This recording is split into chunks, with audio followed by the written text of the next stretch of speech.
हमारी शिवसेना 2 होने के बाद हमारे पास कोई कार्यालय ऐसा निश्चित नहीं था, तो आज हमने नक्की कर दिया कि अब इलेक्शन में हमको काम करना है। तो सम्मानीय कपिल जी पाटिल साहब के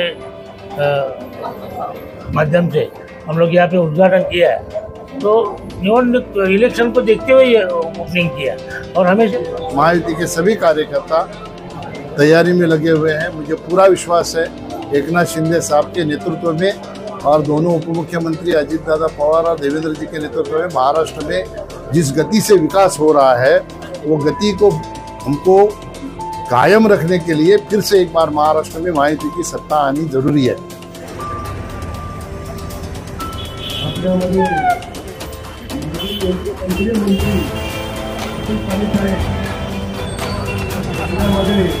माजी केंद्रीय मंत्री कपिल पाटिल साहेब आलेले आहे। मी त्यांचा मनपूर्वक त्यांचा अभिनंदन।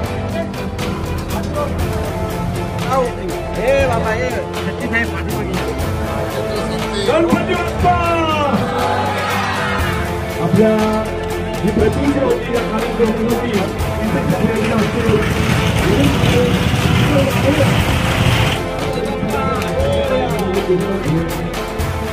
आपण ज्या वेळेची प्रतीक्षा करत होते ते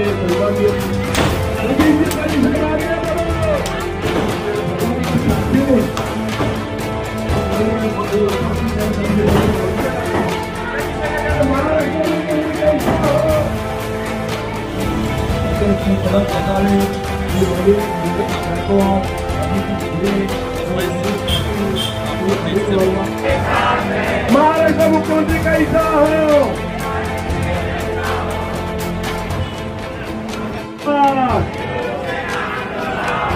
जय श्री राम, जय श्री राम।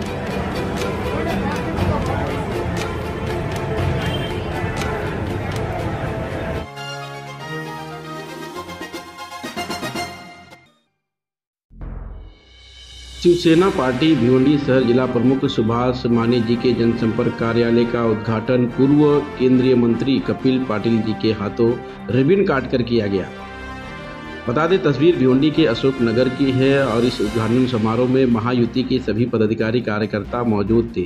जहां तस्वीर में आप देख सकते हैं कि मुख्य अतिथि के रूप में केंद्रीय पंचायत राज राज्य पूर्व मंत्री कपिल पाटिल जी की उपस्थिति में वहां पर विधायक महेश चौगुले, भाजपा जिला अध्यक्ष हर्षल पाटिल, एनसीपी भिवंडी शहर जिला अध्यक्ष परवीन पाटिल, पूर्व महापौर तुषार चौधरी, संतोष शेट्टी, पूर्व महापौर मनोज काटेकर, अरुण राउत, शरद धुले, श्याम पाटिल, राहुल चौधरी, रोहन सोनोने, राहुल जूकर के साथ महिला कार्यकर्ता इस उद्घाटन समारोह में मौजूद थी।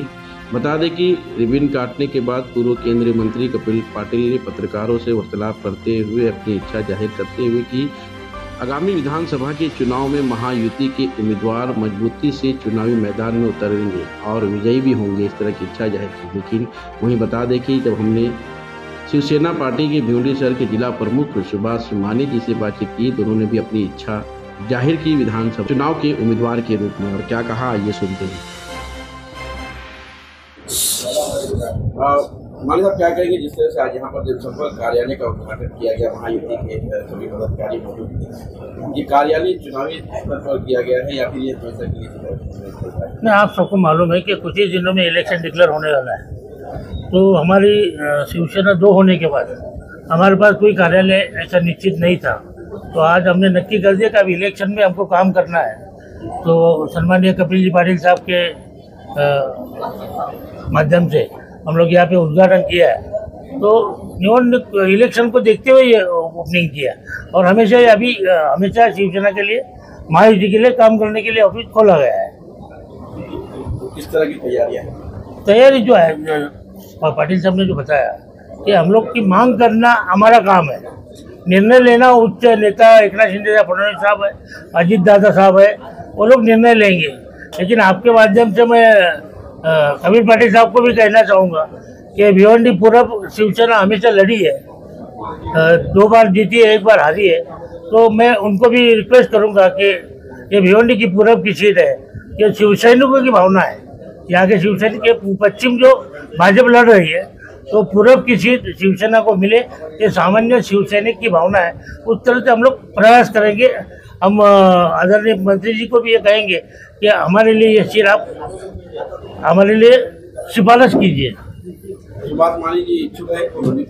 नहीं, मैंने आपको बार बार कहा है कि मैं गए 40 साल से पार्टी के लिए काम कर रहा हूँ, मैं मेरे लिए काम नहीं कर रहा हूँ। हमने कहा है कि शिवसैनिक की भावना है कि सीट शिवसेना को मिले। ये लड़ना किसको है ये आदरणीय मुख्यमंत्री एकनाथ शिंदे साहब तय करेंगे। अगर मुझे चांस मिला तो मैं भी कोशिश करूँगा। तो महायुति से लड़ेंगे या इंडिपेंडेंट? नहीं, अरे बाबा, मैं 40 साल का पुराना सैनिक हूँ। हम लोग ऐसे, अरे सुनो, मैंने अभी कहा यहाँ पर जो है बीजेपी के कैंडिडेट थे, इसका भी ये पीछे टाइम बीजेपी के नहीं थे, वो संतोष शेट्टी कांग्रेस में जाके लड़े थे।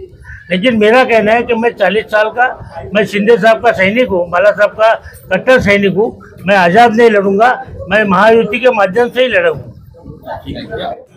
सर, क्या कहेंगे? आज यहाँ पर महायुति की कार्यालय का उद्घाटन हुआ, जिससे देखा जा रहा है विधानसभा का चुनाव भी नजदीक है और कार्यकर्ता भी युवा देखने को मिल रहा है। क्या कह रहे हैं? यहाँ कॉलेज के ब्रेंड सुभाष माने, ये शिवसेना के शहर प्रमुख है, इनके कार्यालय का उद्घाटन हुआ है। महायुति के सभी यहाँ के लोकल नेतागण इस उद्घाटन समारोह में सम्मिलित हुए हैं।